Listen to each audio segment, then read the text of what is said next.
Vanilla Sky, Strawberry Cough ou encore Cookies Kush, les plus malins d'entre vous auront compris qu'on n'est pas en train de choisir notre parfum chez Glacier.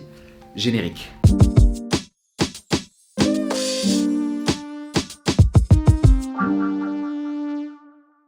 Bienvenue dans ce nouvel épisode de la crème, notre concept qui vise à vous présenter des paires que l'on n'a pas l'occasion de voir souvent.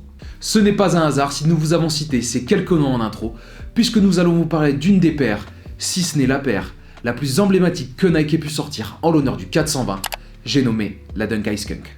Tout d'abord, il est important de rappeler ce qu'est le 420 ou encore 420 pour les anglophones. Cette expression, qui nous vient tout droit d'Amérique du Nord, fait référence à la consommation de cannabis.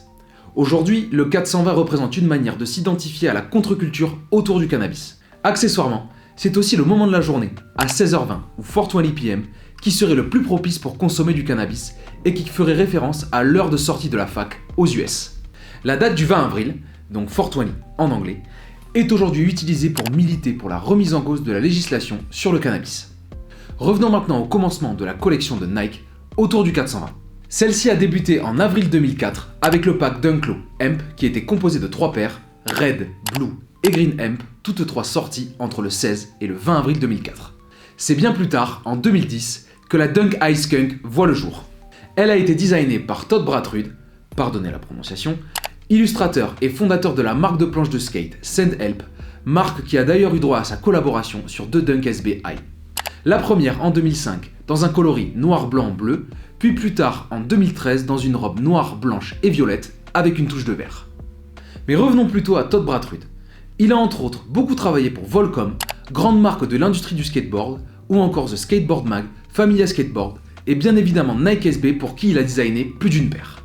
Pour ce qui est de son apport à la collection Nike 420, il a également travaillé sur le design de la Dunk White Widow de 2018 ou encore la Strawberry Cough par exemple. Celle-ci devait initialement sortir en 2020, mais elle fut repoussée en 2021 à cause de la crise sanitaire. Enfin, preuve de son implication dans son travail avec la firme américaine et le label SB, il a même eu droit à une paire à son nom avec la Dunk High Mr. Bratrud, en plus des 2 Dunk Send Help que l'on a mentionné plus tôt. Pour ce qui est de la Dunk Skunk, la paire est sortie uniquement en skate shop sous le format Quick Strike le 20 avril 2010 en quantité limitée. 10 ans plus tard, en 2020, la Skunk est ressortie des archives et retravaillée pour une version reverse. Cette paire anniversaire limitée à 420 exemplaires, notamment sortie chez Familia Skateboard, se différencie par l'échange de couleurs par rapport à la paire originale. Le violet prend la place du vert et inversement. Mais ce n'est pas tout, nous avons aussi la chance de vous présenter une paire ultra limitée, restée à l'état de sample, la Dunk High Purple Haze. Peu d'informations circulent sur cette dernière, mais il paraîtrait qu'elle ait été prévue pour le 420 de 2009. Sa date de production, qui fait état de 2008, pourrait d'ailleurs appuyer cette théorie. Concernant son nom, elle fait référence à la variété de cannabis Purple Haze, qui a notamment été rendue célèbre par la chanson éponyme de Jimi Hendrix, produite à la fin des années 60. La rumeur voudrait qu'il n'y ait que 24 paires mondes. Je pense que nous en avons fini sur le point historique. Place au détail des 2 paires ici présentes. Commençons avec la Dunk Skunk qui nous propose un upper en fluffy suède en 2 nuances de vert qui donne l'illusion d'une tête de fleur de cannabis. On trouve aussi un souche et une outsole violet qui prennent pour référence les reflets de la même couleur présents sur certaines variétés de cannabis. Elle se différencie notamment de par la présence du putois sur l'insole qui se dit skunk en anglais et amène un double sens entre l'animal et la variété de cannabis en question. Des surpiqûres orange, une poche intérieure dans la languette et des lacets bandés Kevlar viennent finaliser l'ensemble. Pour ce qui est de la Dunk Purple Haze, elle est composée d'un upper utilisant 2 matériaux avec un suède entre le gris et le vert, ainsi qu'un cuir texturé noir qui est micro-perforé sur les side panels.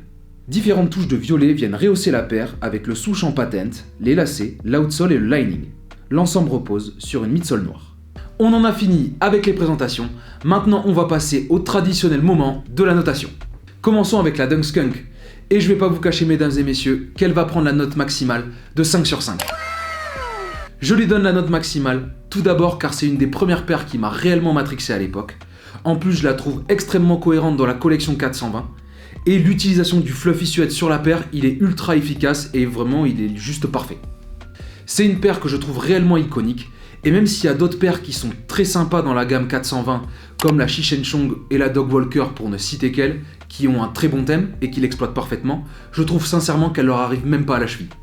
Si je devais donner un petit bémol qui n'en est pas vraiment un, j'aurais aimé voir une midsole claire pour alléger la paire et voir si ce serait plus facile à porter, mais là c'est vraiment pour chipoter.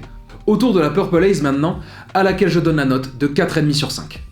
Je lui mets cette note car elle me plaît beaucoup visuellement, Elle a un combo couleur et matière qui est très simple mais très efficace.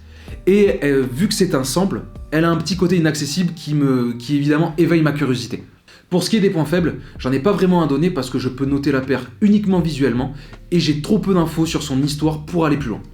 Avec ces deux paires, on a un bel exemple de la célébration du 420 par Nike à travers sa gamme SB. Au fil des années, nous avons pu voir bon nombre de paires aussi bien fun que solides visuellement. Avec les légalisations progressives, comme on a pu le voir avec le Mexique récemment, est-ce qu'il serait envisageable de voir Nike aller plus loin et proposer des paires hors 420 célébrant ces événements? Dites-nous ce que vous en pensez en commentaire. Et voilà qui vient conclure cet épisode de la crème de la crème. On espère qu'il vous aura plu. C'était Triptyque. On se dit à la prochaine.